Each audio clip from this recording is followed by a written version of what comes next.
Good evening, everyone. Welcome to IPNA Endorsed Webmaster Series 2020. Now we are into webinar 9.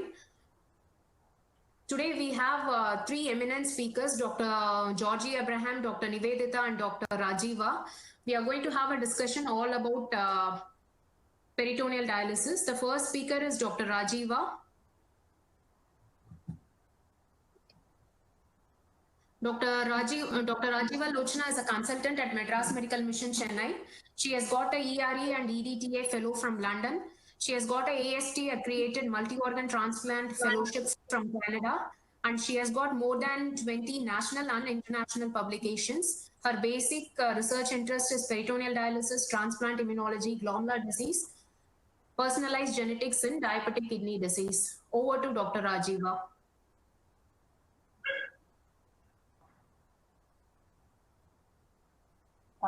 You can see my slides now, Kalevani? Yeah, it's visible. Yeah. Thank you, Dr. Kalevani and IPNA for giving me this opportunity to present on this forum. The topic that I am presenting today is choosing a child for CAPD. What aspects do we need to consider? This is a very important aspect because it not only involves us alone, it also involves the family and the child in question before we decide what sort of modality we are going to go for the child. Now, CAPD, especially in the COVID times, is almost preferred as well as a cost-effective therapy in young children. I have put the cost-effective in quotes because in India, at times, PD may not, especially on a chronic basis, is quite expensive. There is no single fit for all prescription for children. It has to be individualized prescription and care has to be given. Although CAPD is almost similar to adults, so there are certain unique aspects in children. Nutrition management is extremely important when we consider both pre as well as during the chronic peritoneal dialysis procedure. And teamwork, especially with a very well-trained nurse, is the key for a successful PD program. The objectives of my talk would basically cover how to select the patient, the choice of catheter and technique of insertion, training for home PD and follow-up, what sort of prescription do we give, how do we measure the adequacy as well as the peritoneal equilibration test, some basic aspects on nutrition. I know the other webinars have covered nutrition to some extent, and the very importance of teamwork. Now, no single modality is said to be perfect. It has to be driven by the availability, the family commitment, because these are really young children and it is going to be a chronic process, as well as the center expertise. The advantages of PD are many. Of course, the child can have a less restricted diet in terms of salt and water intake. The school attendance and extracurricular activities can to some extent be incorporated into their schedule quite well. And of course, it mitigates the pain and challenges of a vascular access.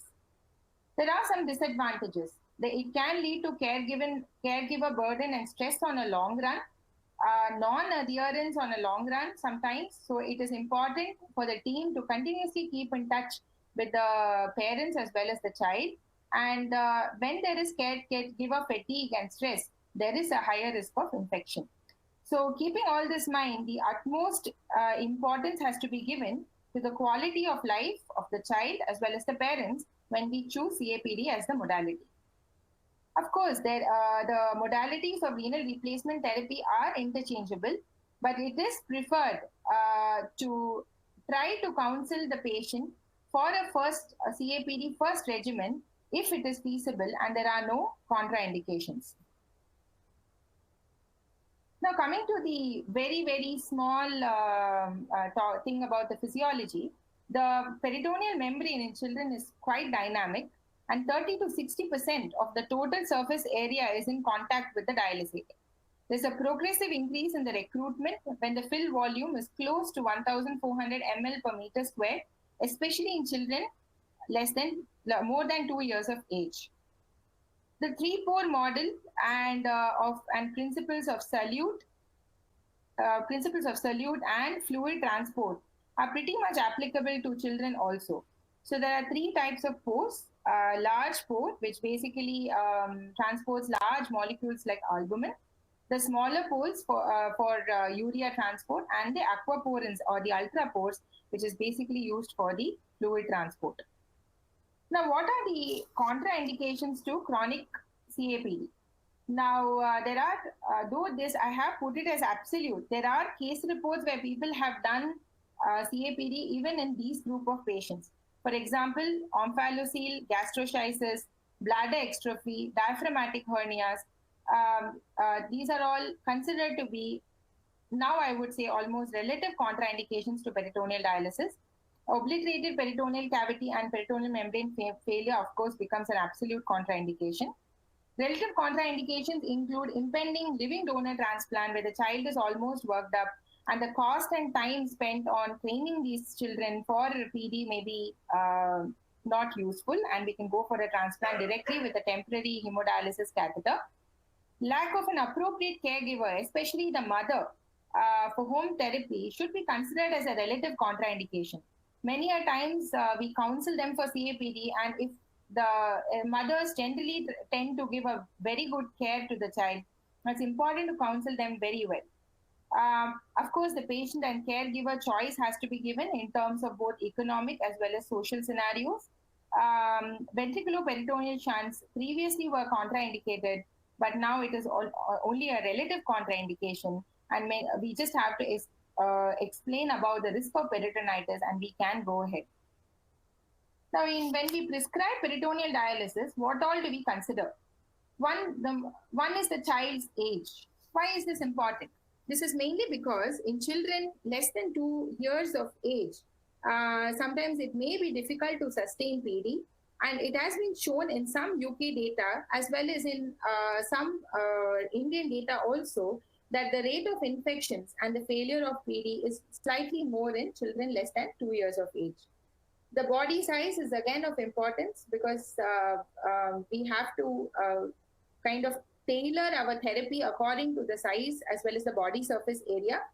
The residual renal function gives us a lot of leverage in terms of how many exchanges we do, as well as in getting the adequacy of dialysis. Of course, it also makes a difference to the mortality and morbidity of the child. Associated non-renal diseases. The nutritional status is extremely important because a child on CAPD requires a large amount of protein, and that has to be considered while choosing this child. The transport characteristics of the peritoneal membrane is extremely important because that would describe and basically tell us whether this child is going to do well on a long dwell or a short dwell, how many dwells and all that. And the social, educational, as well as economic status of the family and the center expertise is very important while prescribing PD. This is a small thing which I made. So if the parents are fairly young and motivated, they are active, and the child is, if it is an older child, if it is fairly motivated and intelligent with a good residual renal function, these are the positive predictors, the fact that the CAPD would be fairly successful. Ignorant parents, a highly morbid child, no renal replacement therapy, and not even fit to do hemodialysis may not be the right child when you initiate the child on CAPD. Of course, the goals of the PD prescription is an adequate ultrafiltration, which is basically dependent again on the child's residual renal function and the presence of edema and any fluid overload and hypertension, and blood purification of solutes, not just limited solely to urea. A third point which I would like to add here is again making sure that the growth and development of the child is also improved once we start this child on renal replacement therapy.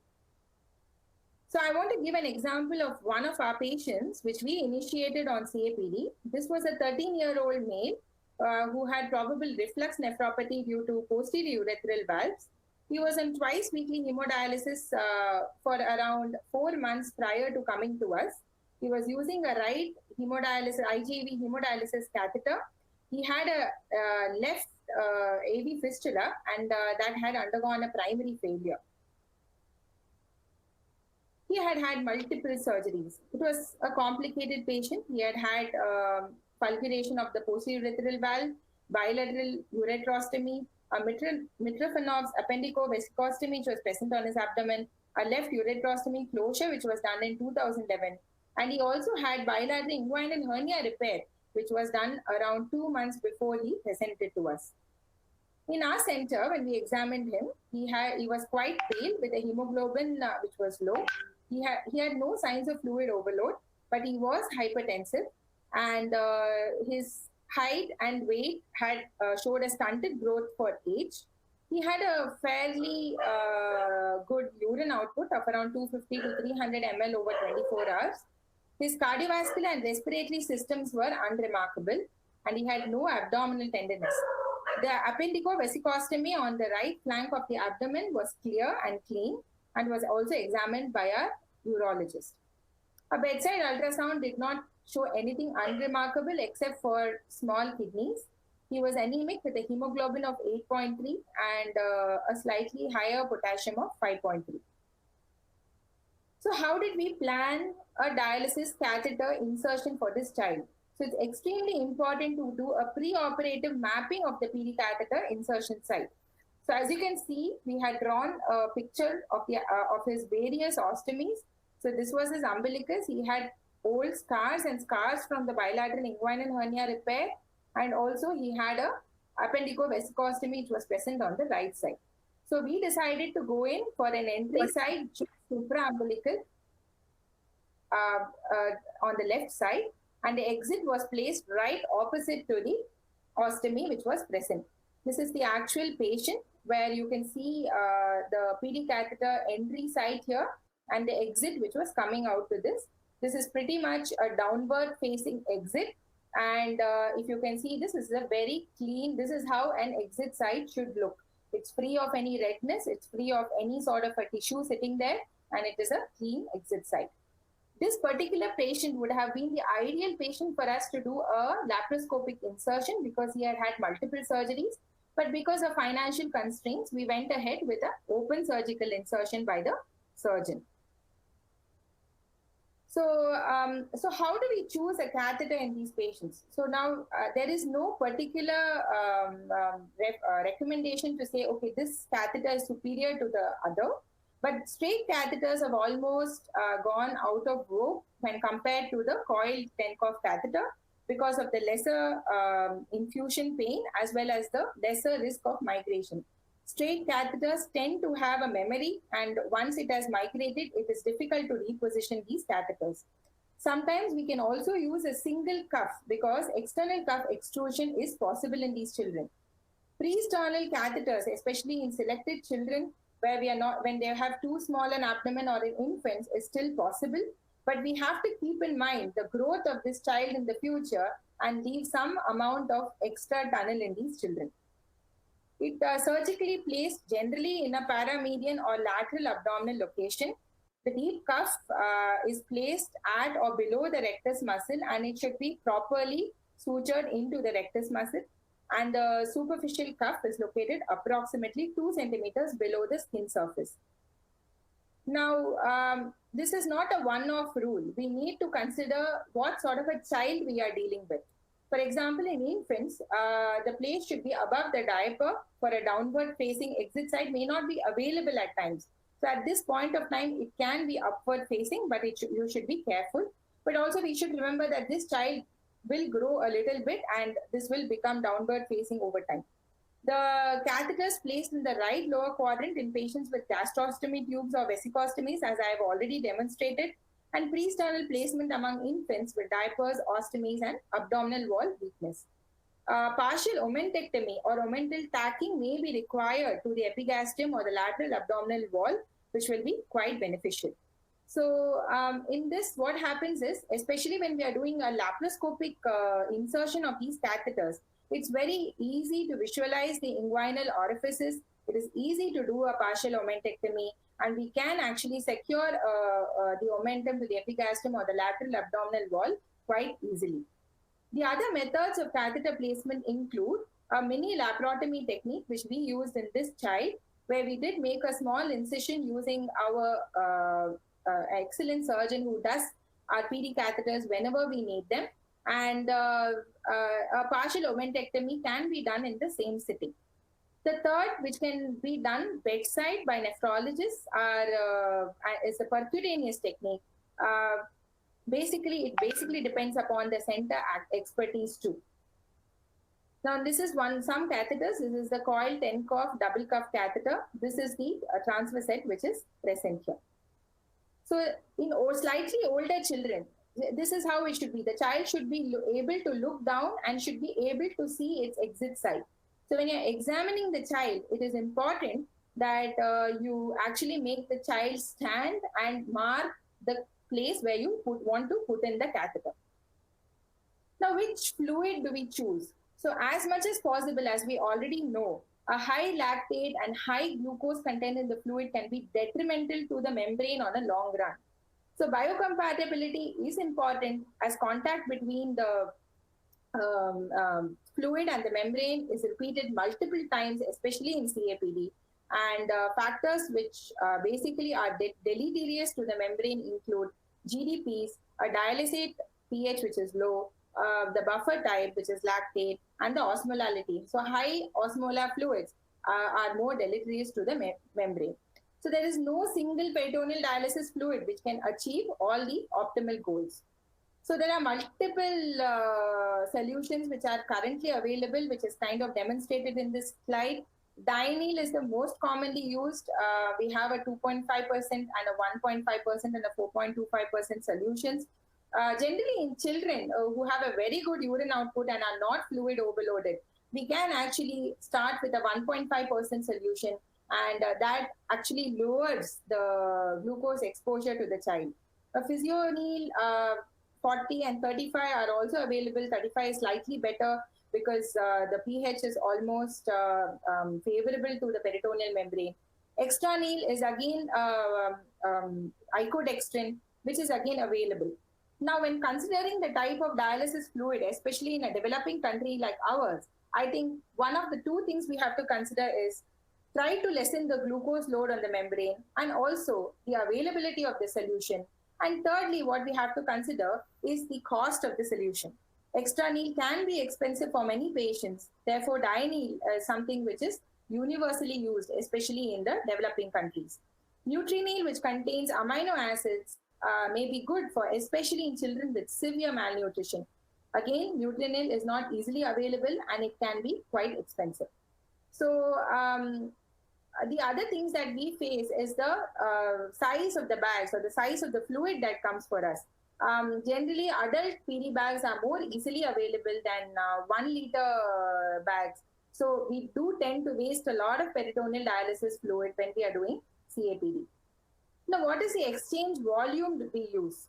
Now, this again is not a sort of a formula we can use for everyone, but what is the exchange volume basically? It's the amount of the dialysate solution which is instilled into the peritoneal cavity during an exchange. So basically the size of the child, the weight of the child, the presence of any pulmonary disease, and the degree of uremic toxicity determines how much exchange volume we want to use. So in the beginning of the PD, flushing with low volumes or until the dialysate is clear is absolutely recommended. We can even add some heparin to the bags when we are flushing in order to take out any fibrin which may be present, or if there is hemoperitoneum initially after the PD exchange. In this particular child which I described, we did flush immediately post-procedure and 2 days later in order to make sure that the PD catheter was patent. Then the initial exchange volume should be low. Initially, it is good to start with 10 to 20 ml per kg in order to reduce abdominal pressures, resulting dialysate leakage around the catheter.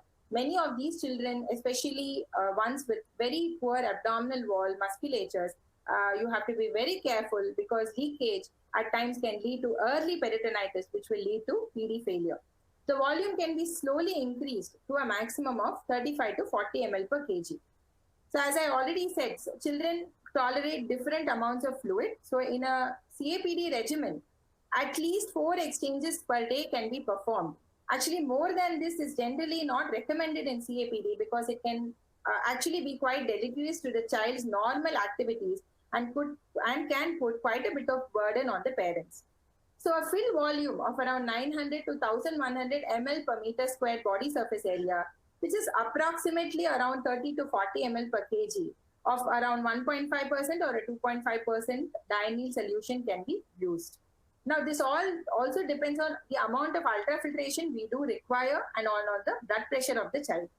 Volumes up to 1100 ml per meter square can be done with acceptable biochemical control. But this is quite difficult. If you look at this particular child who was 13 years old, we could not go up to more than 900 ml per meter squared body surface area. That is what he tolerated.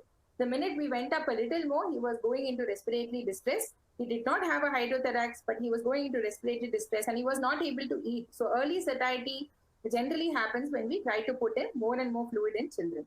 In patients who still have substantial residual renal function, as I've already mentioned, dialysis solutions of 1.5% may provide acceptable ultrafiltration. So basically, very small volumes will be a rapid solute equilibration and can lead to inadequate ultrafiltration and basically under dialysis. Large volumes, excessive increase in intraperitoneal pressures, pain can happen. They can lead to hernias and GERD in these children. And any intraperitoneal pressures of more than 18 centimeters of water has been associated with abdominal pain and decreased vital capacity. The inflow time should be minimal. If it is taking longer than usual, we need to investigate as to why this is happening. I'm not dwelling on the complications because Nivedita ma'am is going to talk on the complications. Dwell time and number of exchanges again needs to be determined. Now, dwell time generally around 4 to 5 hours. So if you're doing around 4 exchanges, around 4 to 5 hours is what we are aiming at. You should not keep very short dwells because it basically leads to both wastage of the fluid and inadequate dialysis. And the dwell time can be reduced if the child is having any respiratory compromise, and a short dwell also may be required if the child is going into a fluid overload. And depending upon the transporter status, a dwell time can be determined. Again, the outflow time should not take more than 20 to 30 minutes. And if there is an outflow resistance, we should see for any fibrin which has gotten stuck or a clot which has gotten stuck. Constipation is one of the most important contributors to outflow failure. So decreased bowel motility should be addressed. Heparin can be added and fibrin in the dialysate, and the height difference between the patient and the drainage bag can be increased in order to facilitate a gravity-based flow. Now, drugs can be added to the dialysis solution in a very sterile manner in case of specific conditions. For example, heparin, insulin and potassium. Insulin, potassium, etc. Currently, we as a group are quite wary because we are very worried about peritonitis. But in children, we can add potassium to the dialysate solution because many children can be hypokalemic depending upon the cause of the renal failure. The heparin is occasionally added, especially when there is continuous fibrin which is there or plugs which are present. In neonates, we have to use lower doses due to the risk of hemorrhage. The addition of potassium to the dialysate to correct serious hypokalemia should be avoided as much as possible because it can lead to peritonitis. We can, if we really have to add, we can add up to a dose of 3 to 4 millimoles per liter to prevent hypokalemia. So what should the parent note when they do all the CAPD exchanges? They should know the exchange numbers, the dialysate concentration that they are using, the volume of exchange that they are using, have they added any medications at all, amount of effluent being obtained, appearance of the effluent. And I forgot to add this, but weight of the child on a daily basis is of utmost importance to see whether there is adequate ultrafiltration and if the child is getting fluid overloaded. Now, a book should be maintained on almost every day to make sure that when they come for their next visit, we also have an idea as to what is happening. Now, home training. So ideally, a child, we should make a home visit or at least try to understand what is the social thing of the child in order to understand whether this particular child is suitable for home training of PD or not. Is generally advisable, especially to admit and train these parents. The average amount of training in most of the studies have been around 5 to 7 days, but we have to be utmost sure that this child, the parents have understood the training very well. Ongoing phone and in-hospital assistance is a must because it can be forgotten easily. Especially when the child comes with a peritonitis, it is important to retrain the parents and actually do a complete record of why this particular peritonitis episode would have happened. Coming to the PD procedure, the CHD procedure, I actually had a video with our nurse, Sandra, was very nice to shoot with me. But unfortunately, because of technical considerations, I could not upload it. But I will share it with Dr. Kalaivani, and if anyone is interested, I will share it with you. Now, coming to the dialysis adequacy, both the KT/V and the weekly creatinine clearance has not been very well validated in children. It's more clinical, as now even in adults we're moving towards the same. So the growth, development, and the nutritional status of the child is very important when we see whether somebody's dialysis is adequate or not. In one pediatric study with patients on various dialysis regimens, there was a wide range of KT/V and creatinine clearance, but there was no correlation with the clinical outcomes. So there is no need to just look at the numbers. It is the child, the parents, as well as the very fact that the peritoneal dialysis is going in a smooth manner. Coming to the PET test. Now, in children, the standardized test measures small solute transport as well as the neck ultrafiltration during a 4-hour trial using a fill volume of 1100 ml per meter squared body surface area of a 2.5% dextrose containing dialysate. Now, what are its uses? Basically, when we initiate dialysis, around 4 to 6 weeks later, we can do a PET in order to understand the transporter status of the child. Now, what do we mean by the transporter status? So what we do is we use the dialysate and the plasma creatinine or the urea, and we see it at the beginning of the dialysis and the end of the 4-hour dwell. If it is more than one standard deviation, it means that these are called as high transporters. So a shorter dwell may be useful in these children. Now, if this is less than minus one standard deviation, it means that these children are very low transporters.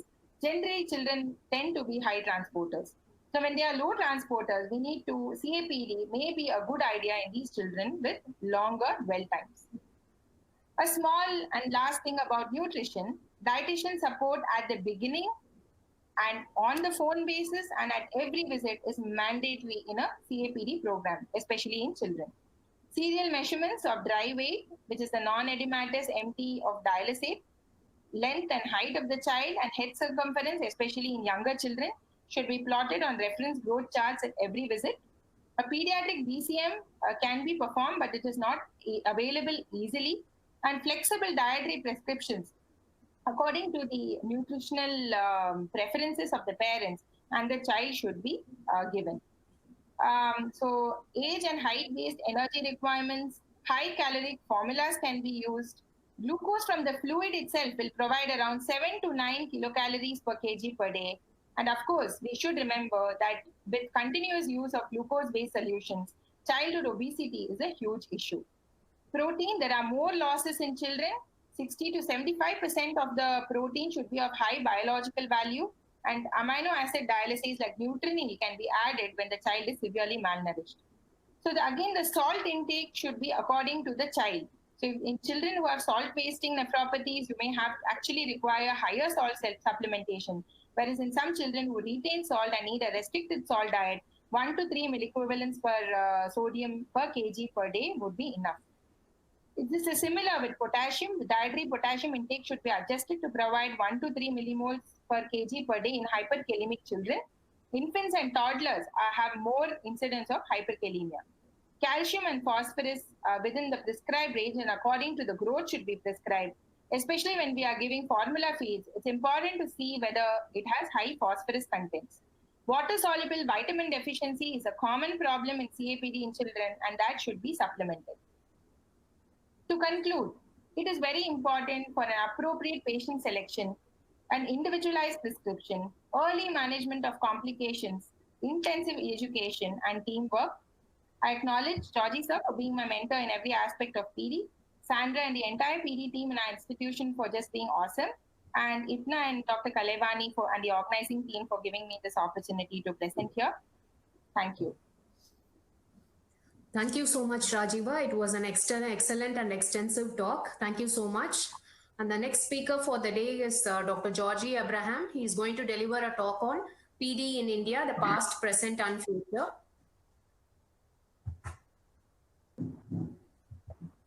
Shall I start? One second, sir.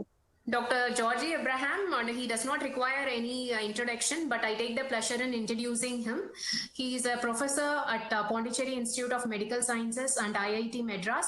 He is a consultant nephrologist at Madras Medical Mission, Chennai Hospital, Chennai, and he has got numerous awards and recognition, and few are he is a recipient of International Distributed Medal by American Kidney Foundation. He is the first recipient of International Society for Peritoneal Dialysis, Dimoris Orfilis Award for his lifetime achievement and contribution to peritoneal dialysis, and he has got a lot of other awards. I think without wasting much time, we'll move on to the presentation. Over to Dr. Georgie. Yeah, good evening, Dr. Rajiva, Dr. Kalevani, Dr. Nivedita, and my respects to Professor Namalwar.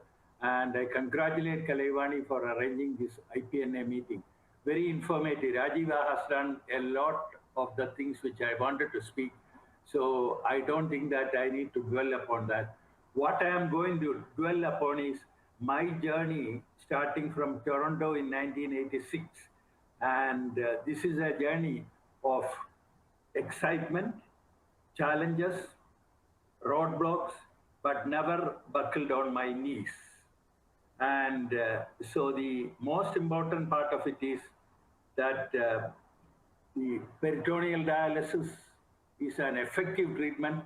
And I want to thank the Prime Minister of India, Honorable Mr. Narendra Modi, for including the peritoneal dialysis. That is, I'm going to talk about chronic peritoneal dialysis in the PMJAY so that it is accessible to people.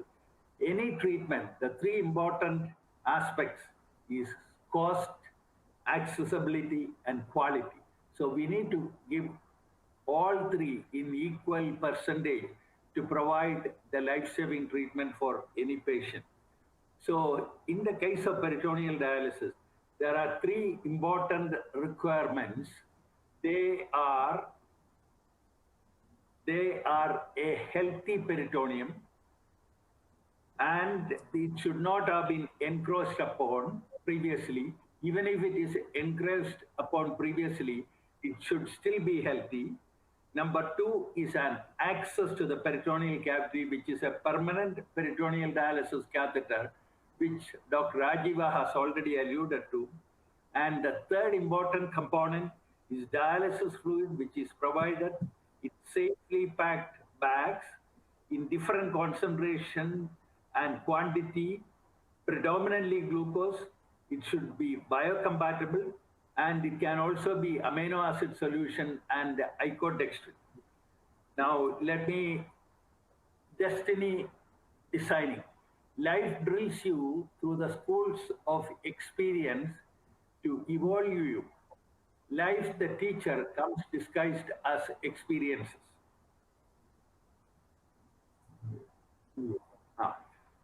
No, previous one. This is a very important picture. I'm sure that you can see the players in this. The standing row are the nurses who were the backbone of the Toronto Western Hospital peritoneal dialysis unit. They come from different parts of the world, including China and South America, Canada, North America, and Europe. See, in your dialysis unit also, you should have dialysis technicians and nurses who could speak the local language, who can speak in English, and also it is an asset if they could speak in different languages, including Hindi. And as you see that, you can see Moshe Slotnick. Moshe has sort of grown now because he has few hair on his head now. He lives in the West Bank of Israel, in Beersheba. He's a professor there. I understand he has retired. And then it is me sitting on the right-hand side, I hope you will recognize me. Charming man, Dimitrios Soriopoulos in his early 50s.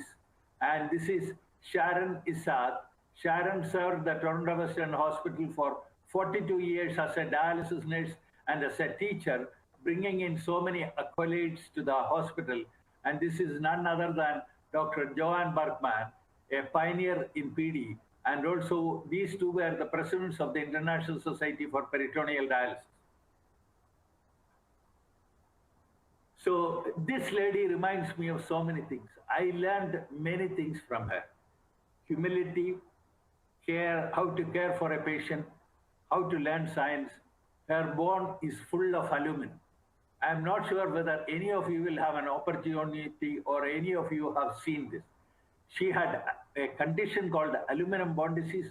Bone marrow and bone are full of aluminum, and her brain is also aluminum. And so how did this aluminum come to her body? Through aluminum hydroxide, which was being used as a phosphate binder in the 80s and 70s. And also, one should also recognize the fact that the water you are using for dialysis may contain aluminum.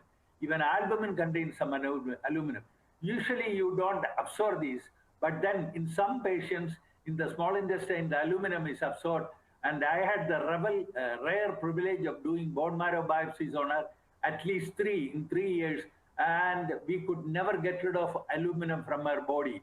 And hence she was disabled. She was sitting on a chair. She was being taken care at the Toronto Western Hospital for many, many years, and their family used to visit her.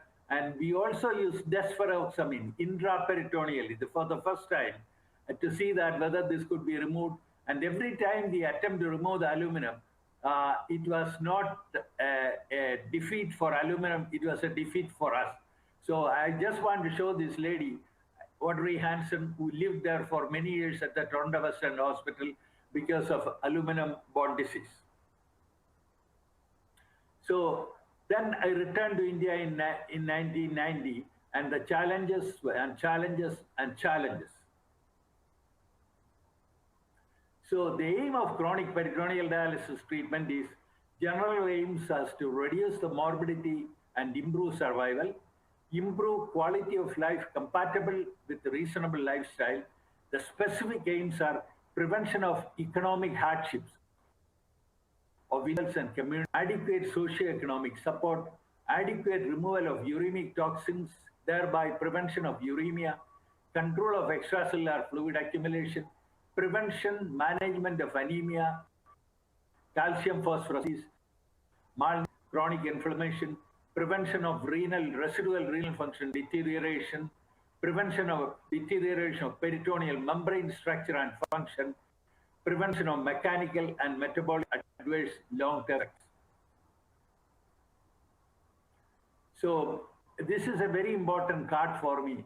Lois Reynolds was a dialysis nurse at Toronto Western Hospital. Then she joined Baxter. She knew that I am leaving for India in 1989, so she gave me this card. She couldn't meet me, so I just left some sets for you to take it to India. Regards, Reynolds. So what was that set? So that set was called the O set. This is something like an O, and it can be disconnected here, then it becomes a Y set. This is the connectivity to the patient. This is the peritoneal. So in 1991, when I wanted to start peritoneal dialysis, there was no permanent catheter, there were no PD bags, there were no accessories. We saw endless opportunity and 100% to thrive. And we started for the first time in South Asia, CAPD in India in 1991 using the OSET at Chennai. Mm-hmm.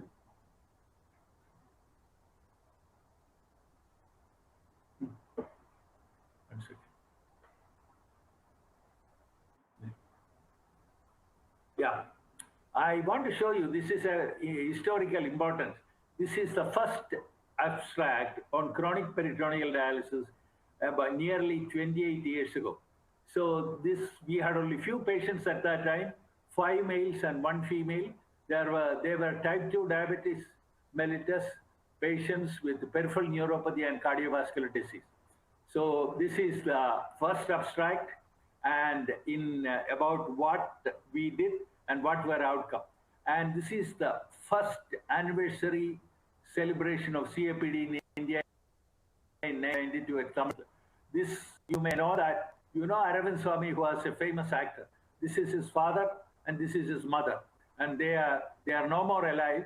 And his father was the second patient to initiate on CAPD in India. And this is another gentleman from Andhra Pradesh. He was the speaker of the legislative assembly there. And the cake is being cut, celebrating the first anniversary of CAPD. And that is me standing there giving a small speech about CAPD. So I would like to take you back to the systems used for CAPD or chronic peritoneal dialysis. And until up to 1989 in Toronto and all over the world, except in a few centers in Italy, it was the straight spike system. So you have a catheter here, you have a transosset here, and you connect the catheter with an adapter to the transosset, and this is the injection port, and you put a spike there, and when you unclamp, the fluid flows into the peritoneal cavity. This is called a straight spike. At the end of inflow, you fold it and keep it in your pocket until the next exchange, when you drain the fluid out and throw the bag away, but you use the transosset to spike the next bag. So this was giving more peritonitis. So Bruno Cristiani, an Italian doctor scientist, in 1986 came with the Y-set system.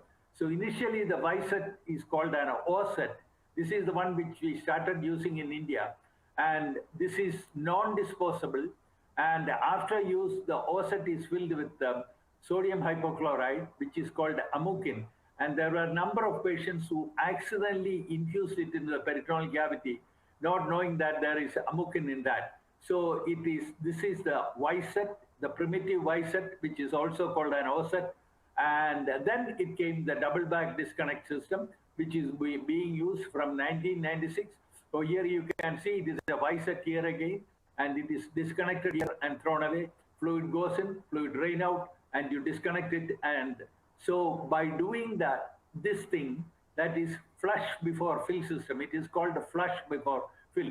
You see that the catheter, the transosset is being flushed. It doesn't go straight in the peritoneal cavity like the spike system. So it is flushed out. So whatever contaminant bacteria is there, it is flushed out. Then the fluid goes into the peritoneal cavity and it dwells there further. So this is the initial one. And then the O-set and the Y-set, it is disposable bag, and there are no other new systems. So then I should also dwell about the APD cyclers. And in Toronto, we were using the large APD cyclers for patients. And this can also be done at home at night while you sleep using it.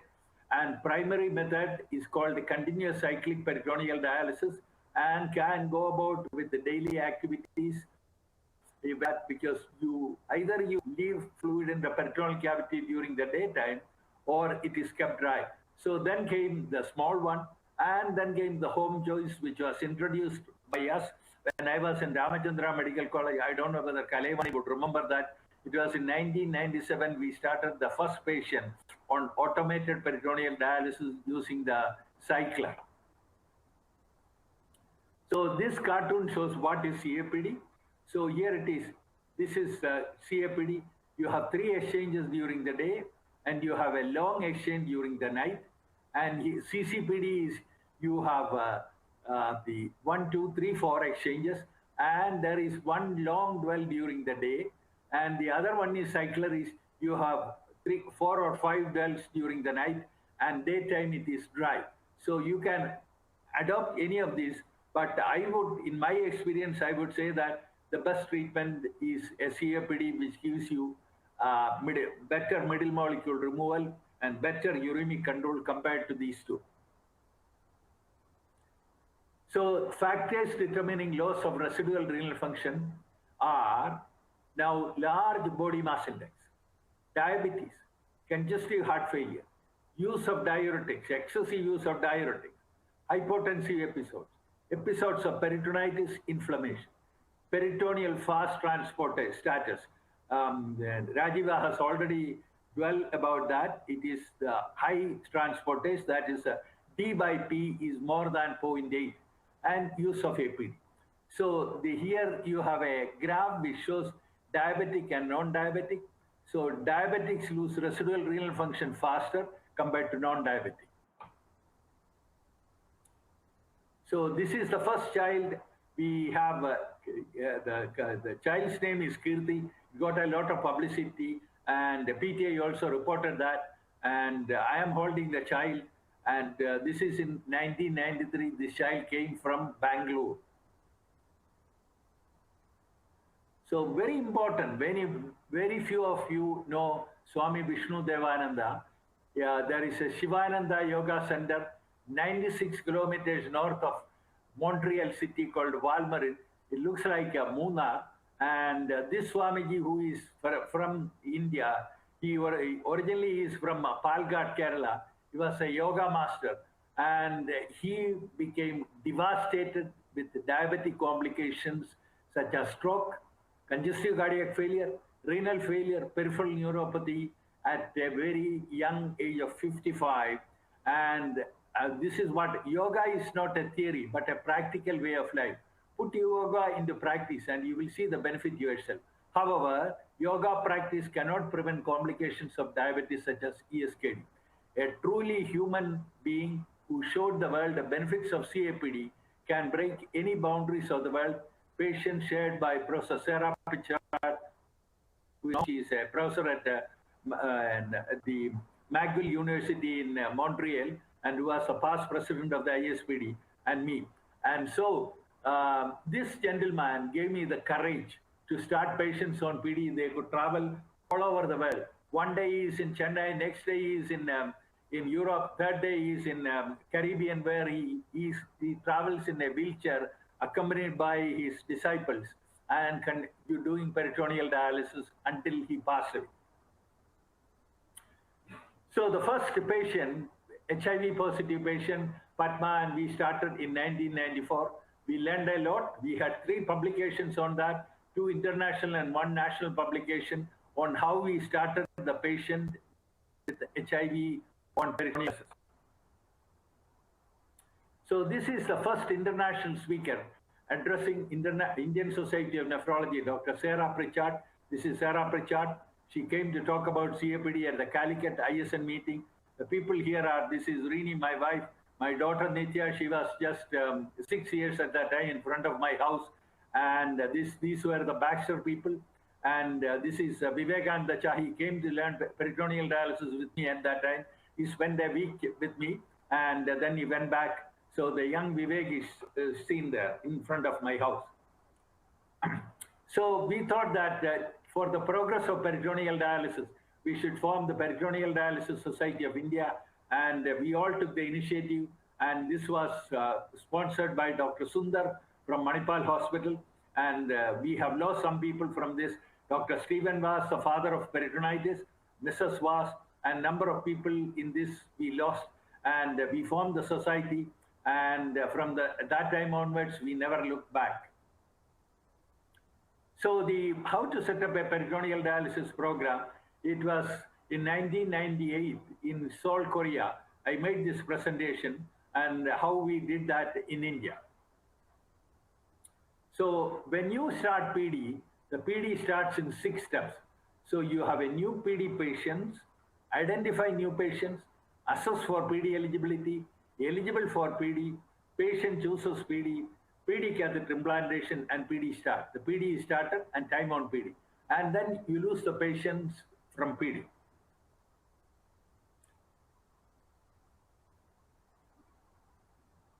So the causes of PD failure, the patients leaving PD are technique failure, death on PD, transplantation, and transfer out of region. So it is a multidisciplinary team. The focus is on the patient and the PD nursing team. Then you have a lot of people around that, including the nephrologists. So CAPD versus hemodialysis. The current recommendations for a successful PD program are 1 physician for 50 patients, one PD nurse for 30 patients, and each patient should be at regular contact with PD unit once in a month. I had patients whom I haven't seen for 5 years who were living in Nagaland. They did without my through phone. There were no cell phones at that time, and they were doing PD for 5 years. A gentleman, one Mr. Jain, and in Nagaland. So the absolute contraindication to peritoneal dialysis are a non-functioning peritoneum from previous peritoneal additions immediately following laparotomy and inability to do peritoneal dialysis either due to psychiatric illness or physical. So as I said, the most important is you need a healthy peritoneum. The potential advantages of CAPD are it can be done in any remote place, and it is a home therapy, does not require machinery, does not require an access to bloodstream. The Swamiji I alluded to, he had gone to Gomukh in Himalayas, and he was sitting in a cave and doing peritoneal dialysis. The water usage is 56 liters, 4 exchanges a day for a week, or 42 liters in 3 exchanges, where each session of hemodialysis it is 120 liters. So are 3 exchanges suitable for Asian patients on peritoneum? This question came because Hong Kong, they said that with 3 exchanges, the Hong Kong Chinese were doing very well. So I also wanted to look at that. And given the financial constraints in countries in Asia, small volume dialysis of 6 liters may be acceptable compromise in some patient population with a smaller body size and significant residual renal function. However, dialysis dose should be individualized according to the needs of each patient. So this is something, our contribution, because a lot of the centers, they never look for PD peritonitis. They say that patient had peritonitis and it is culture negative and we lost them. So in India and in developing countries, we should always rule out the possibility of TB peritonitis. Any peritonitis unresponsive to conventional therapy should be investigated for tuberculous peritonitis. Institution of chemotherapy without delay will preserve peritoneal. The longest living patient of mine, nearly 17 and a half years. 2 years after starting PD, she had tuberculous peritonitis, and this was appropriately treated. She has no ultrafiltration failure. The peritoneum is working perfectly well. So this is another article which we wrote, Anusha and myself, peritoneal dialysis. I welcome you to read this and case report and review of the literature. So in TB peritonitis, you don't have to remove the catheter. You can continue the treatment, and the treatment should be continued for a minimum of 1 year, not 6 months. Because I had 2 patients many years ago, nearly 1.5 years, where I stopped the treatment at 6 months. They had recurrence of Mycobacterium tuberculosis. Now, very interesting patient. This patient was referred to me by Dr. Sundar from Bangalore. 21 episodes of peritonitis. Look at that number of months since. So this patient also had polycystic kidney disease. The peritoneal dialysis catheter had biofilm, so we removed the catheter and reimplanted, and then the peritonitis came down. So Dr. Oriopoulos was on his way for the meeting in Seoul, Korea for the ISPD conference. So he wanted to see me. So he came to Ramachandra Medical College.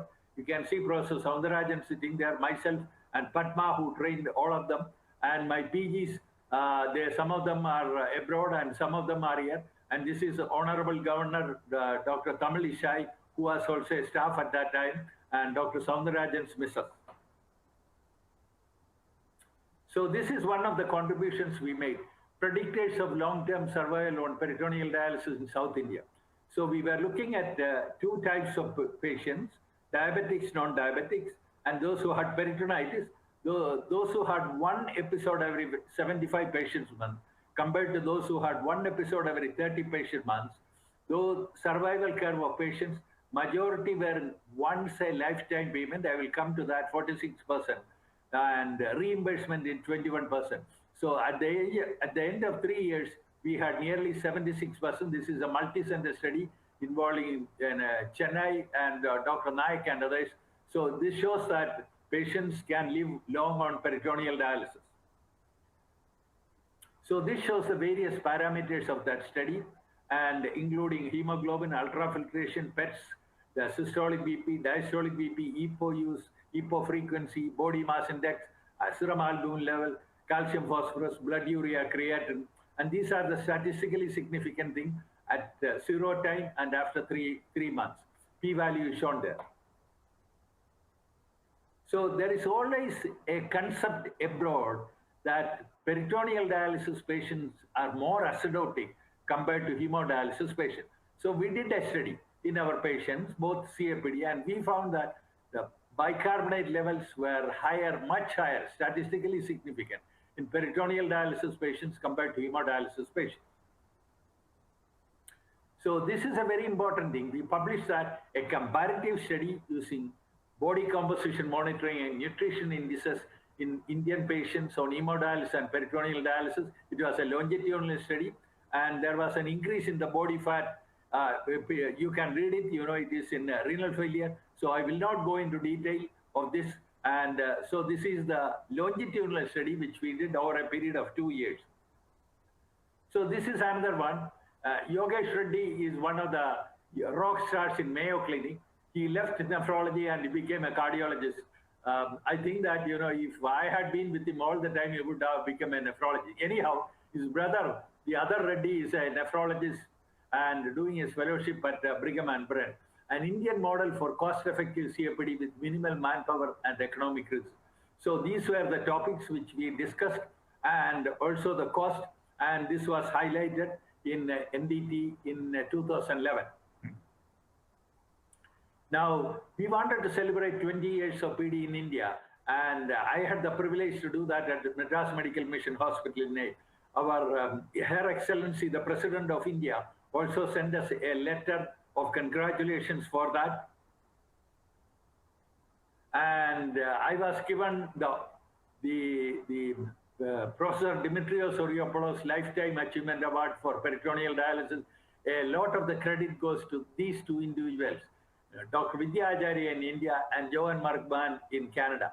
And you can see the Honorable Minister, Mr. Vailar Ravi, being there. And it so happened that I may be the only person, and this award was again given to me at the ISPD Congress in Malaysia a year later. So probably, the Almighty God wanted me to receive in 2 countries by 2 presidents. So this is something, very unique. So what is the Achilles heel of peritoneal dialysis? It is peritonitis. We all know that. So we were conducting this year, we were about to conduct that because of the COVID, and this is the lady behind it, Dr. Dynamic and proactive lady, and the scientist and the clinical microbiologist who just got her PhD. And this is a demonstration of how to collect the fluid when there is peritonitis, how it should be handled, how the culture technique should be done. And this is Professor Amit Gupta, this is Anusha, and these are the technologists. And this is Professor Narayan from SCPGI. He is a very famous clinical microbiologist who has just retired. So what is our contribution to PD across the world? So these are the arrows going to Pakistan, to Nepal, to Bangladesh, and many countries in Africa. We train them for peritoneal dialysis. And also in Middle East. You look at Bahrain, and we have from Muscat, Oman, and also from UAE, other places. So, and also Iraq, the undivided Iraq, many years ago, and Myanmar. So when we learned something, we wanted to share it with the people who are less privileged. That's how, you go ahead with the medical knowledge and medical science. So then we thought that, we should have, I was longing to have a catheter made, and we were able to make that. It is nearly half the cost of the one which you import, and this is called George and Satish Peritoneal Dialysis Catheter. Swanak, it can be made in any configuration, any length you want. And this is Satish, my student, who is a doctor, and this is myself, and this is John Fihali, this is Minon, and this is Fred Finkelstein. So we donated 100 catheters for the African program, and Minon used it at the Red Cross Hospital for teaching how to do peritoneal dialysis in children using the small catheter. So Not only that, we use it here, we also contributed, we want to expand our knowledge and our skills and our resources to other countries. So Sudakshina Ghosh came from Tanzania, very proactive. She learned a lot. She spent 1 year with us. We had 3 Pakistani trainees who came from Islamabad, and the 4th one was about to come. At that time, we had issues with this visa, and so Kifayatullah is shown here from Pakistan. And these are the Sri Lankan nephrologists. We have many more, but I'm just showing them. And this is the lady who is the longest living now, 18 years. She was 17 years and she succumbed to sudden death at home. And these were the Sri Lankan doctors who came and trained with us. And this is a very important thing. See, we looked at the 265 nephrologists across South Asia. And this was published in PD from Basic Concept to Clinical Excellence Contribution Nephrology. 265 nephrologists. We asked them what are the reasons for either doing or not doing peritoneal dialysis. So one of the major issue was nearly 80% of them said that decreased reimbursement, because when you are in a private organization, we all know that, hemodialysis, there is a reimbursement for you. So this was one of the major causes, followed by CKD education to tailor on to hemodialysis, peritoneal dialysis, or CAPD. So then again, the Canadian Society of Nephrology thought that having done so many things, they wanted to give me the award. This is the only award by the Canadian Society of Nephrology. It is called the Professor Dimitrios Oriopoulos Award. And I gave the oration in Montreal in 2015 for the Canadian Society of Nephrology. And my friend, Dr. Peter Blake, we were trained together in Canada, and he was chairing the session, and I am receiving the award from him at Montreal. And then, you see, we taught the Sri Lankan. They wanted to do it very fast. So they started the peritoneal dialysis program at the Kandy General Hospital. This is Dr. Basil.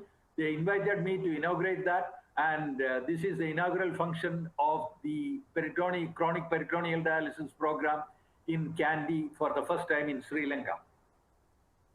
So let me show you some science now. So primary membrane failure, I have never heard about it, and I'm seeing it for the first time. So here is a patient, 87-year-old retired surgeon, diabetic, with an IgM paraprotein in the blood. He wanted to go on peritoneal dialysis. So we put a peritoneal dialysis catheter. We gave rest to the peritoneum. We tried automated peritoneal dialysis, short dual peritoneal dialysis, long. You can see that there is fibrosis. What is blue is fibrosis. And these are the blood vessels. Probably you also have neovascularization of the peritoneum. So we had to give up, and he is on hemodialysis.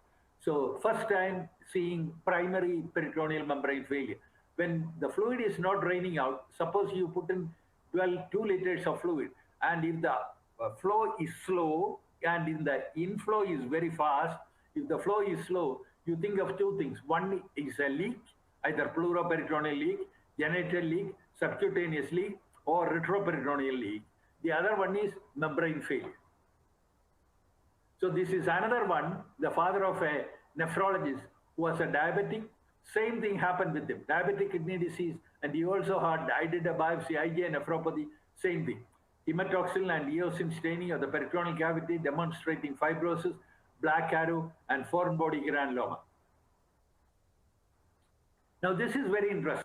I want to share with you this, because experience teaches you, as I said in my second slide, secondary membrane failure. Is it there or not? This patient, who is a diabetic, 6 years on PD, he had a contaminated fluid. He was doing it very well. The industry says that no, our fluid was not contaminated. But he showed me that the bag contained impurities. So it was a filamentous fungal peritonitis. Peritoneal dialysis was discontinued. And then he was on hemodialysis. We put him on voriconazole for 6 weeks. And a peritoneal catheter using laparoscopy. See that he has adhesions there, some adhesions, minimal adhesions, and then a biopsy of the peritoneum shows you can see the inflammatory cells, they're still there, but no fungus there. And the blue is all fibrosis. And so what happened? We restarted peritoneal dialysis on him, and he also had peritoneal femoral. Despite using 7.5 dextrose, icodextrin, and so we were really lost. So he was on hemodialysis. Then it came to my mind, why don't we give rest to the peritoneum? It is the peritoneum is already exposed to fluid. Let us give rest to the peritoneum. So he was given 3 weeks rest to the peritoneum. Again, we started with icodextrin. So he is doing very well with 2 icodextrin and 1 hypertonic glucose, 2.5 or 4.25, with an ultrafiltration of nearly 1.5 liters.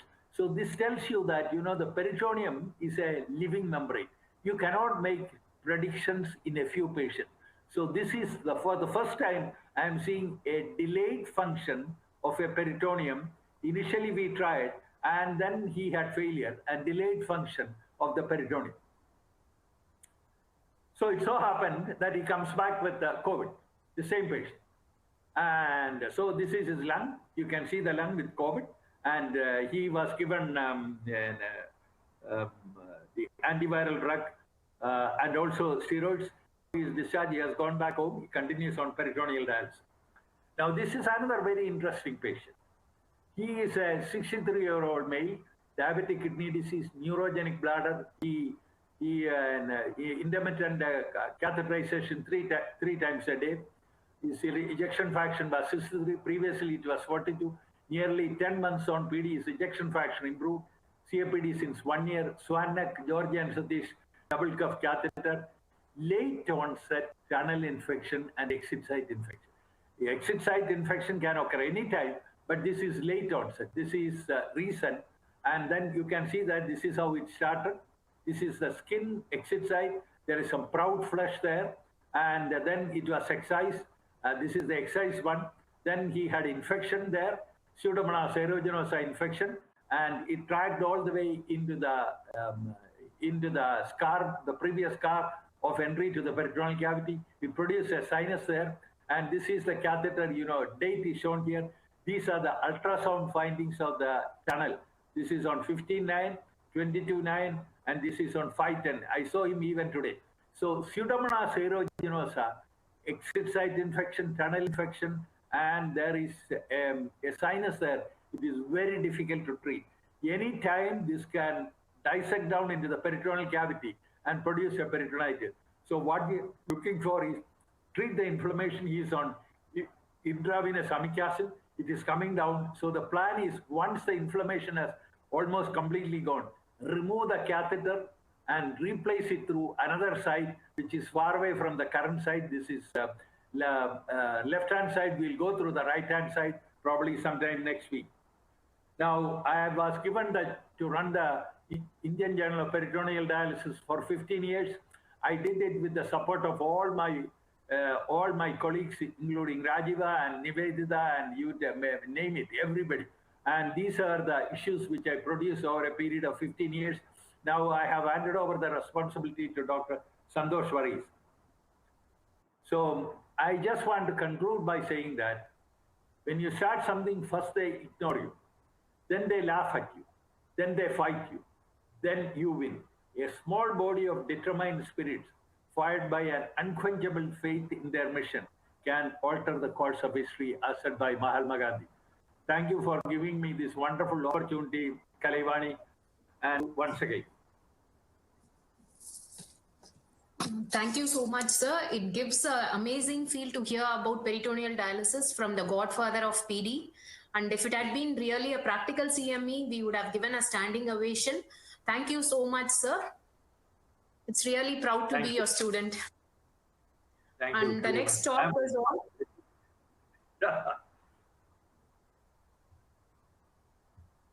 And the next talk is by Dr. Nivedita. Dr. Nivedita is Assistant Professor at Department of Pediatric Nephrology at St. John's Medical College, Bangalore. Her area of interest is chronic kidney disease, chronic dialysis, and neonatal AKI. She is a honorary faculty of Kasturibai Medical College, Mangalore, and she's a member of ISPN Bulletin editorial board and Indian Society of Pediatric Nephrology. She is a member committee of low resource income countries. Over to Dr. Nivedita. And we really look at Dr. Nivedita as a first DM qualified pediatric nephrologist. Over to you, ma'am. Thank you, Dr. Kalai, for the kind words of introduction. Thank you once again to Namalwar sir and to Dr. Kalaivani for giving me this opportunity. I hope you can see my slides. Yes, ma'am. It's visible, ma'am. An honor, a privilege to listen to Dr. George, and I've heard his talk several times, but every time it's just as inspiring as it was when I heard it the previous time. Thank you, sir, for the very inspiring talk and for taking us down the lane of history of PD in India. I'll begin my talk today on preserving the lifeline of peritoneal dialysis, that is the peritoneal membrane. I think Dr. Rajiva has also set the stage very well by telling us how to initiate PD in children. And now the responsibility, once we start peritoneal dialysis, the responsibility is to continue it as well as possible and to avoid complications as much as possible, especially in countries like ours, where transplantation is not very easily available or feasible or may not be possible due to several reasons. Peritoneal dialysis, especially in children, is a very, very important modality of renal replacement therapy. And the peritoneal membrane, which is the most important part of this dialysis mechanism, should be preserved at all costs. I'll go through this talk by using a few case scenarios, by looking at the structure of the peritoneal membrane, the mechanisms of injury, the consequences of injury and how membrane dysfunction occurs, and what are the strategies to treat and prevent membrane dysfunction. So let's look at a few case scenarios. So here's a 7-year-old child on PD for the last 5 years. She comes with fluid overload, reduction in UF and urine output over the last couple of weeks, and is able to achieve ultrafiltration only when she uses 2.5% dextrose. So this may be a common scenario that is seen by many people who are dealing with patients on PD for quite some time. A 3-year-old steroid-resistant nephrotic syndrome on PD only for the last 1 year, but has had one episode of refractory peritonitis, after which he has poor ultrafiltration, fluid overload. Because of the peritonitis, the catheter is removed and he's put on a perm cath. Unfortunately, probably because of the nephrotic state and also because he's a young child, the perm cath doesn't function well and he goes back on peritoneal dialysis. During the insertion of the second catheter, it is noted that the abdomen has multiple adhesions, and while starting PD, again, he continues to have poor ultrafiltration. So this is peritonitis, which leads to membrane dysfunction. An 8-year-old boy with posterior urethral valves on PD for 2 years undergoes a renal transplantation intraperitoneal at the age of almost about 6 years. His transplant unfortunately fails, and he's back on PD. He has 2 episodes of peritonitis, which are treated successfully, but he comes back with recurrent episodes of congestive cardiac failure and subacute intestinal obstruction. Because of these recurrent problems, he switched to hemodialysis and PD is discontinued. So this is the various spectrum of manifestations that one could see due to different problems, and we'll deal with each one of them as we go along. So we discussed on why it is important, especially in children, to preserve the peritoneal membrane. And if we look at data, the 5-year survival of children on peritoneal dialysis is about 89 to 95%. And this is a very elegant study that is done from the International Pediatric Peritoneal Dialysis Network Registry, which compared the survival of patients on peritoneal dialysis by dividing them into 2 groups based on the gross national income. And you can see that countries which had a lower gross national income had a lower survival of children on peritoneal dialysis as compared to those who had a higher gross national income. And the most important factor that affected this was peritonitis. Again, when they compared the survival of children with a functioning PD, it was about 75% at 5 years. And though this was lower in those with a lower national income, it was not statistically significant. So peritonitis is undoubtedly one of the most important risk factors for peritoneal membrane damage in children, and this is more so in countries like ours. So brief introduction to the structure of the membrane. We know that it is lined by mesothelial cells, which lie on their basement membrane. It consists of a very thin interstitial part that has the vessels, the capillary loops, which contain the endothelial cells and the basement membranes. And these capillaries are the most important structures because the flux of solute and water occurs through them across the peritoneal membrane into the fluid that is there in the peritoneal cavity. There are also other cells like the fibroblasts, the parenchymal cells, and some inflammatory cells, and also some lymphatics which drain the fluid from the peritoneal membrane. Peritoneal dialysis as a procedure itself can cause peritoneal injury, but along with this, we know that there are some pre-dialysis factors that may cause injury. Also, there is the risk of peritonitis, which can occur at any point, right from the insertion of the peritoneal dialysis catheter to several years after initiation of peritoneal dialysis. And that, as rightly said, is the Achilles heel of PD, even in children. Looking at the mechanisms of peritoneal injury, the problem of peritoneal injury basically lies in the solution. Of course, pun intended, and we know that the peritoneal dialysis solution, what we commonly use is a conventional glucose-based solution, which has a low pH, high lactate, high osmolarity, high glucose levels, which during the process of sterilization in an acidic pH result in glucose degradation products. And these then react with the peritoneal membrane to form advanced glycation end products. There has been significant improvement in the science of the dialysate, resulting in more biocompatible glucose-based and non-glucose-based fluids. Biocompatible glucose-based fluids come as multi-chambered fluids. They have a near normal pH and maybe lactate or bicarbonate buffered with the low levels of glucose degradation products. The non-glucose based solutions are icodextrin containing or amino acid containing, which still have an acidic pH. They are usually lactate buffered, but are low in glucose degradation products because glucose is not present in them. Not only does glucose degradation product cause damage to the peritoneal membrane, but it also affects the peritoneal defense mechanisms, causing functional impairment and cell death of the inflammatory cells, resulting in a higher risk of peritonitis. So the several mechanisms by which peritoneal injury happens is by infection, increasing the risk of infection, smoldering inflammation that goes on for a long time, senescence and oxidative stress, inadequate cellular stress response, and over years of use of peritoneal dialysis, epithelial to mesenchymal transdifferentiation, and ultimately resulting in membrane damage. We said that there may be some factors that are there right before the initiation of peritoneal dialysis itself. And one such is, of course, uremia. And microscopic studies of the peritoneal membrane in patients who are uremic before the insertion of the peritoneal dialysis catheter in patients who are on hemodialysis have also shown that at a microscopic level, there are changes from when compared to the normal peritoneum. So the duration and the severity of uremia may also be a very important factor, again highlighting that dialysis needs to be initiated on a timely basis. High dietary salt intake may increase the inflammation, especially in adults with diabetes, which is the most common cause of end-stage kidney disease. Glycemic control plays a very important role in inducing peritoneal damage.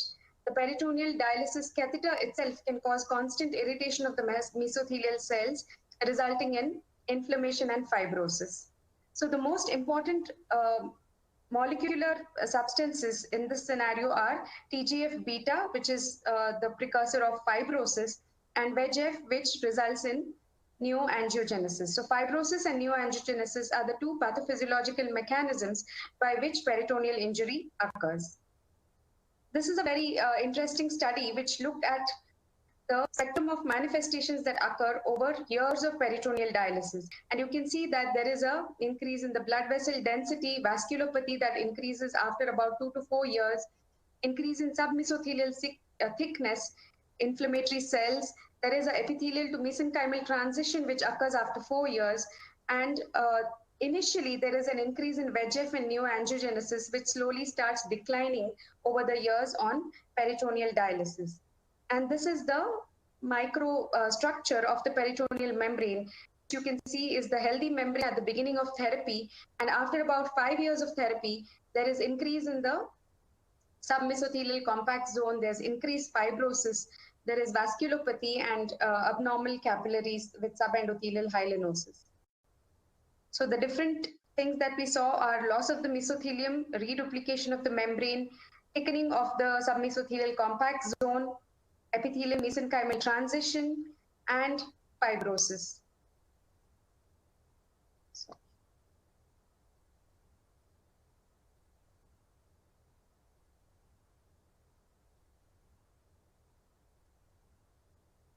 What happens to the peritoneal membrane function over a period of time? So you can see that there is initially in the first 2 to 4 years of life, 2 to 4 years of PD, there may be an improvement in the solute clearance, which gives us a false assurance that probably everything is working well.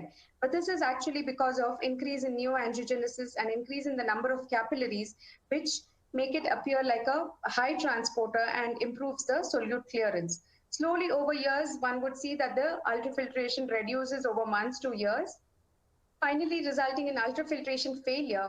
And once fibrosis sets in, then there is poor solute clearance as well. And the final common pathway, of course, is encapsulating peritoneal sclerosis, which though rare, is a very severe morbid condition, and we'll discuss that in just a bit. Ultrafiltration failure, as we said, is diagnosed by the rule of force, which is the inability to achieve an ultrafiltration of more than 400 ml using 4.25% dextrose for a dwell time of 4 hours. And there are 4 types. Type 1, which is, as we said, occurs early in the course of PD due to a high effective peritoneal surface area because of increased angiogenesis. Type 2 is low osmotic conductance to glucose because of a functional impairment of aquaporins. And several factors like exposure to high glucose content as well as TGF-beta are implicated in the pathophysiology of this. Type 3 is low effective peritoneal surface area, which occurs in the later course of the illness due to fibrosis.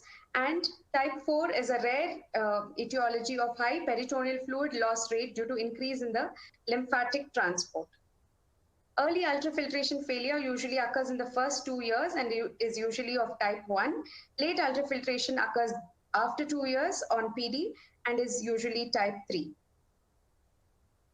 Encapsulating peritoneal sclerosis, like we said, is the final common pathway. It does not happen in every patient who is on PD, but there are some risk factors which may predispose. And why we need to know it is because it is a very severe condition associated with high morbidity and mortality. The most important risk factor that has been found in all the studies, case reports, and discussions is the duration of peritoneal dialysis. In addition, high glucose exposure, peritonitis, younger age, and abdominal surgery are risk factors.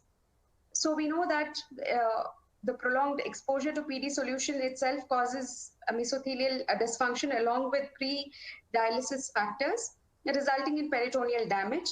And there is a proposal of a second hit, most often due to peritonitis, which may continue even after the discontinuation of PD, which predisposes to encapsulating peritoneal sclerosis. And the stages are pre-EPS, which is ultrafiltration failure, which we just discussed. Inflammatory stage, which is where there are symptoms like fever, abdominal pain. Encapsulating stage, where there is ileus. And chronic obstruction resulting in abdominal cocoon, which is the final morbid stage. And the most important thing to remember is these symptoms may progress even years after stopping peritoneal dialysis. Fever, abdominal pain, can lead to anorexia, malnutrition, and bowel obstruction in the later stages of the disease.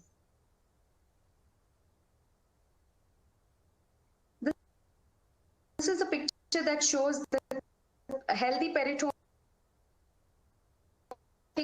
and adherent the peritoneum has become fibrous, cooling of the bowel loops, and this manifests clinically as bowel obstruction. And this is the radiological picture. Again, the long arrows here show the thickened peritoneum, which is encasing the bowel loops like a cocoon. We go back to the cases that we just discussed, and now we can correlate them with the phenotypes that we have discussed. So if you look at this child who was on a longer duration of PD and could achieve ultrafiltration, probably if you evaluate, it seems to be a type 1 ultrafiltration failure. This child with SRNS who had refractory peritonitis, probably resulting in fibrosis, resulting in a type 3 ultrafiltration failure. And this boy who had features of abdominal bowel obstruction probably is on the part 2, encapsulating peritoneal sclerosis, probably stage 2 or 3. So if we look at the timeline of events, we know that before the start of PD itself, there may be some risk factors. Over time, these risk factors increase. Initially, there is inflammation. Later on, there is angiogenesis and mesenchymal transition to the epithelial mesenchymal transition, and fibrosis, which is the final step, which occurs beyond which there is a point of irreversibility, and the peritoneal membrane becomes less and less useful as a modality of dialysis. Several biomarkers are being studied. The most common one is the CA-125, which gives us an idea of the mesothelial cell mass. Unfortunately, none of them have translated much into clinical practice.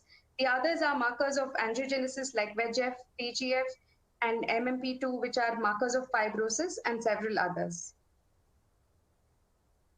Some mechanisms of injury and the clinical consequences. We know there are several risk factors during and before the initiation of peritoneal dialysis, like uremia, the duration of PD, which is the most important, peritonitis, and exposure to glucose and glucose degradation products, which results in increase in pro-inflammatory cytokines. It results in increased VEGF, TGF-beta, epithelial mesenchymal transition, and finally resulting in the loss of the membrane structure, morphological and functional alterations, and resulting in clinical changes which are obvious in the form of clearance changes, ultrafiltration failure, and the most dreaded complication, that is the encapsulating peritoneal sclerosis.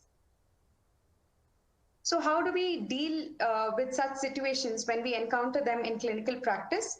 So I'll go through a couple of case scenarios. A 10-year-old boy with SRNS who is on PD for the last 4 years has had 2 peritonitis episodes, one requiring a change in catheter.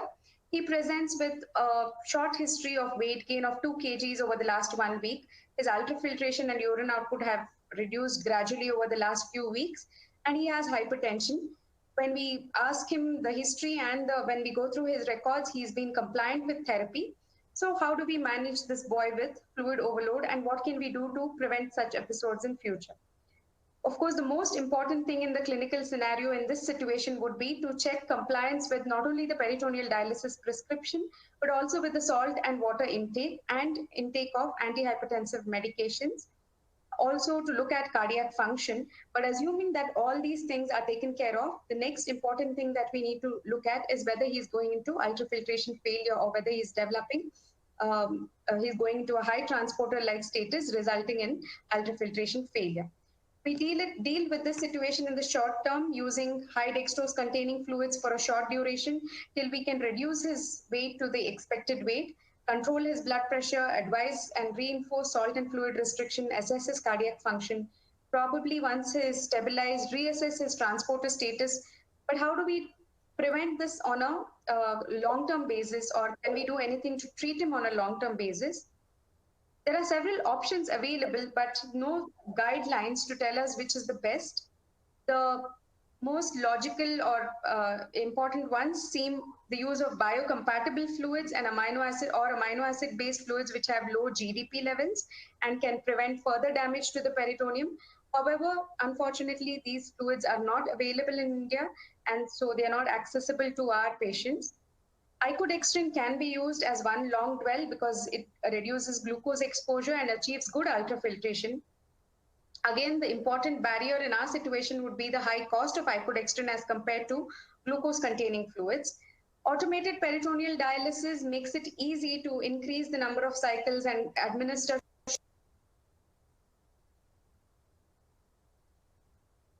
short dwell times, but doesn't really reduce the has been tried in there are some studies in adults which have shown that peritoneal resting has increased peritoneum to come its baseline weight. However, there is no data in children to support this, and we need to balance it with the need for vascular access, acceptability of hemodialysis, etc. The use of RAS inhibitors, which are of course used for ESKD, also as a method of reducing the fibrosis on a long-term basis. These are all the options that are available. Unfortunately, we most often end up using what is not so ideal, that is reducing the dwell time and adding on another bag so that our total time on PD remains the same, and sometimes at least intermittently using high dextrose concentration. Both of these would increase the damage to the peritoneum, and we may win the battle, but we will certainly be in a position of losing the war. So the search for the holy grail of prevention, looking for methods to preserve the peritoneal membrane, and biocompatible fluids are definitely the ones which I've studied the most. But unfortunately, the benefits have probably been lost in translation from bench to bedside. Studies which have been done in animals and in the lab have shown reduced mesothelial damage, reduced epithelial mesenchymal transition, higher CA125 suggesting that the mesothelial mass is healthy, and lower GDPs and AGEs.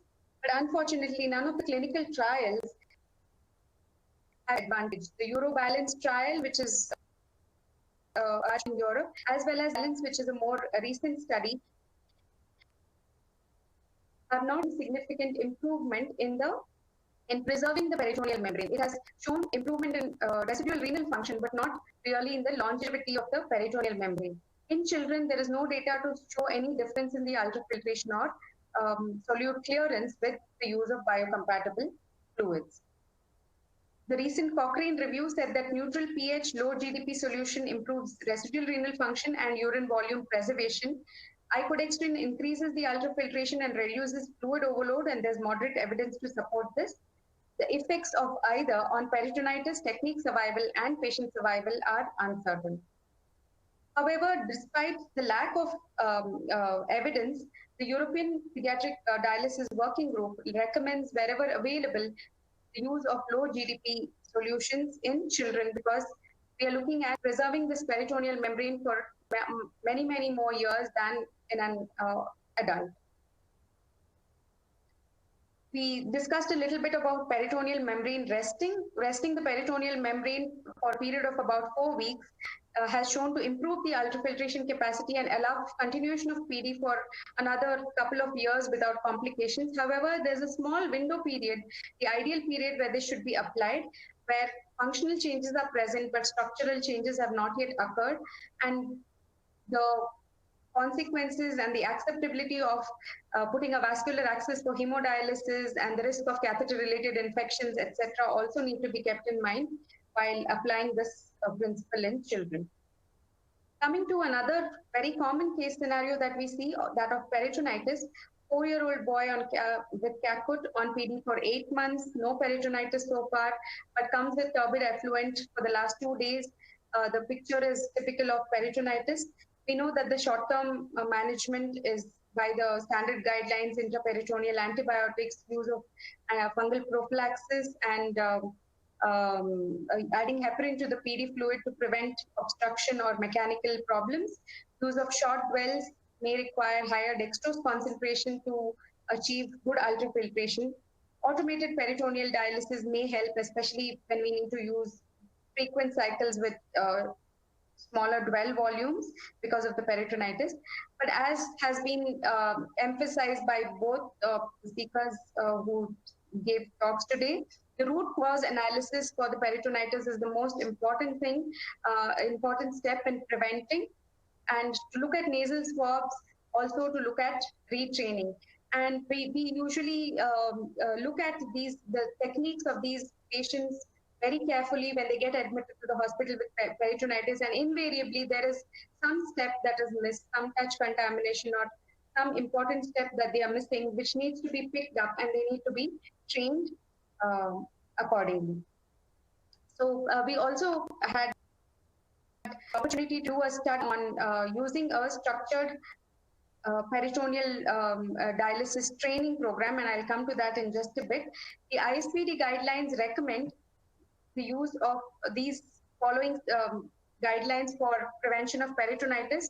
That is the use of prophylactic antibiotics prior to catheter insertion, the double cuff catheter, disconnect system, which sir has beautifully discussed the evolution of this system, training, which is a very important, inexpensive and feasible method for everybody who is using peritoneal dialysis or is having patients with peritoneal dialysis, catheter care with topical antibiotics, and use of prophylaxis for both touch contamination as well as prior to invasive procedures.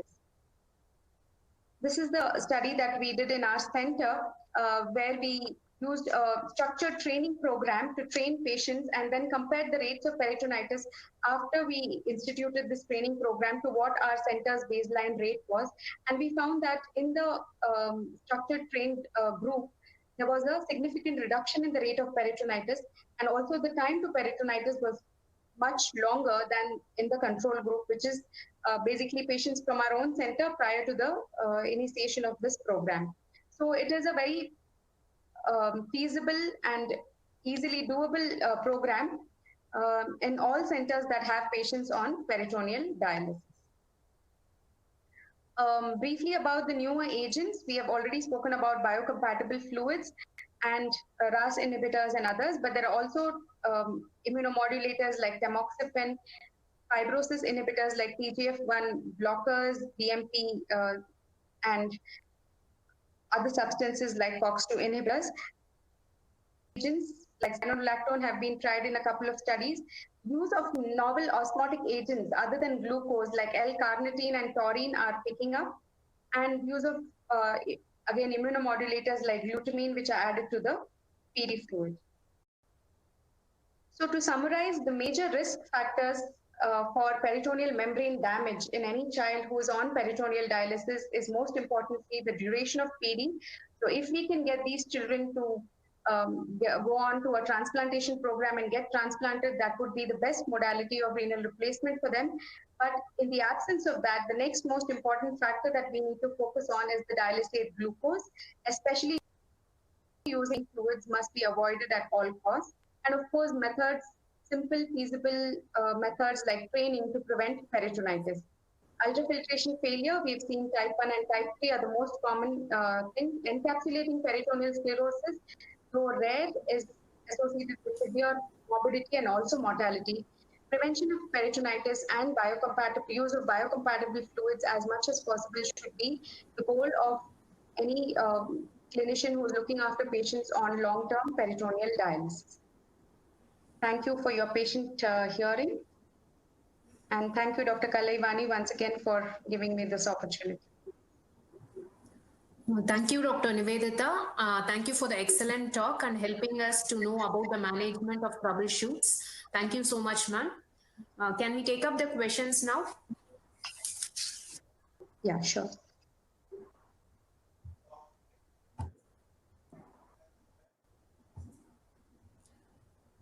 So the first question is on how often do you have optic atrophy in dialyzed infants, and is it reversible?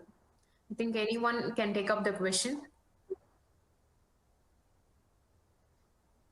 Dr. Nivedita or Dr. Rajiva?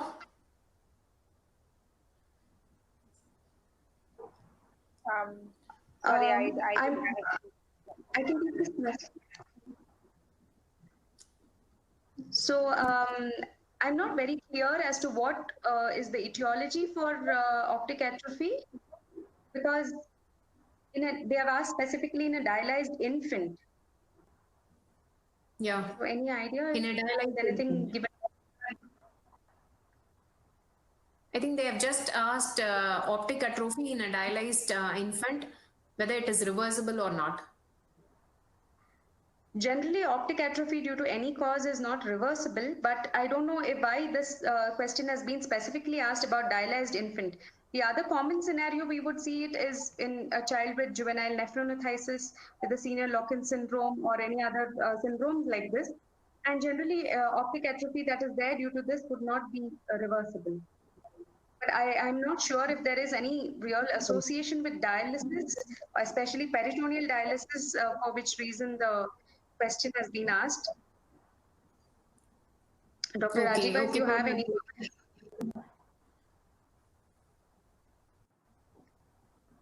Georgie sir, do you have anything to add on? No, I don't have. That's a very unique question. I do not know what is the mechanism behind optic atrophy in peritoneal dialysis. Absolutely. Unless it is congenital or acquired optic atrophy. Okay, fine, sir. We'll take up the next question. Does aquaporin channels mediated therapy for sodium transport problems is inferior to APD with short dwelling large volume exchanges? I think this question is for Rajiva. Dr. Rajiva, are you there? Yeah, can you hear me? Can you hear me? Yeah, I'm able to hear you. Okay. So, well, if I have understood the question right, aquaporin channel mediated therapy. No, I have it on my screen. I can see it actually. Okay, fine. Basically, it would probably be, I think they mean that what he means is, are we using an icodextrin sort of base solution in order to promote ultrafiltration? Now, is it inferior to APD with short dwelling large volume exchanges? Now, the thing is, if we are going to do APD, one, we are going to also see what is the transporter status of that child, whether we do a PET or not. We will have a basic idea on how the child is ultrafiltrating and whether it is dialyzing well. Now, whether it's dialyzing well is based on so many clinical parameters also. Now, when large volume exchanges in young children may be difficult actually, especially since overnight, if we are going to do large volume APD exchanges, the child may not be able to sleep well, and also I think it may go into respiratory distress. So I think technically large volume exchanges may be difficult on a long run, but I think it will probably have to individualize this according to the child, I guess, on how much it can tolerate, how much it can dilate. If I have understood the question correctly. Okay, Georgie sir, you have anything to add on? No, basically, aquaporin, 50% of the ultrafiltration is through the ultra small pores, which are the aquaporin channels, and another 50% are through the small ones. So when you have a problem with the aquaporin channels, by doing a sodium sieving, you will know they have issues with that. So they will end up with problems with ultrafiltration, but not with the solute removal. So this should be kept in mind. And under those circumstances, probably icodextrin may be an ideal choice. I don't know. It is very difficult to say that because I haven't come across any patient with just aquaporin deficiency. So it may be a rare occurrence because most of the patients, unless they have issues with aquaporins, or as I have shown, my patient, 2 patients, primary membrane failure, it's possible that they could have fibrosis and both aquaporin and the small pores are gone. So because they don't have any solute removal or two patients. So isolated aquaporin deficiency, I have. Okay, fine, sir. Thank you, sir. Next question is when to remove PD catheter in a case of peritonitis? I think Dr. Nivedita can take up this question. What, sir? Yeah, so there are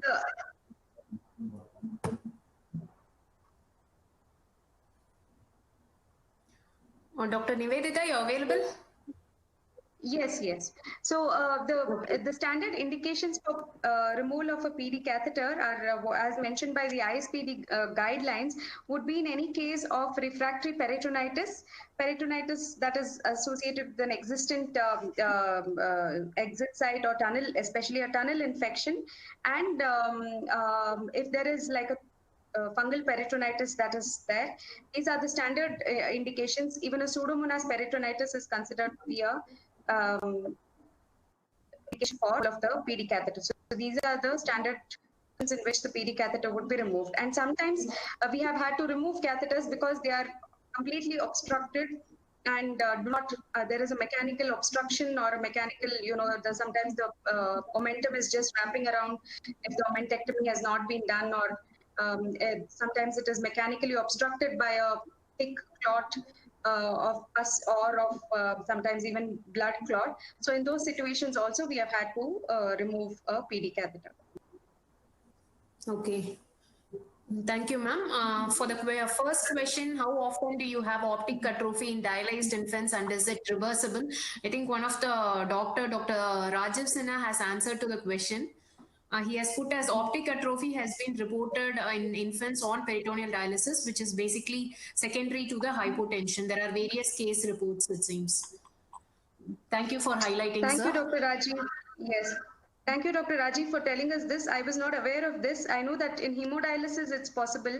There are reports of hypotension causing optic atrophy, but I have never come across anything on peritoneal dialysis. Thank you for answering the question on our behalf. Thank you, ma'am. I think we are done with the questions. There were only limited questions. Okay. I think it was an excellent discussion, having all three pioneers in peritoneal dialysis answering to questions and discussing all about peritoneal dialysis. Thank you so much, sir. Thank you, Georgie, sir. Thank you, Nivedita, ma'am. Thank you, Rajiva. We can end the session. Thank you. But you need to congratulate for conducting this IPNA related, because very informative to people. Some of the students are also there listening to this who wants to become nephrologist. So it's a real inspiration. You have given them the inspiration. So especially Rajiva and Nivedita, the rock stars. Thank you and good night. Thank you. Thank you so much, sir. Good night, sir. Bye-bye, Dr. Nivedita. Bye-bye, Rajiva. Thank you, Kalaivani. Bye. Bye-bye. Thank you so much. Nivedita, ma'am, thank you.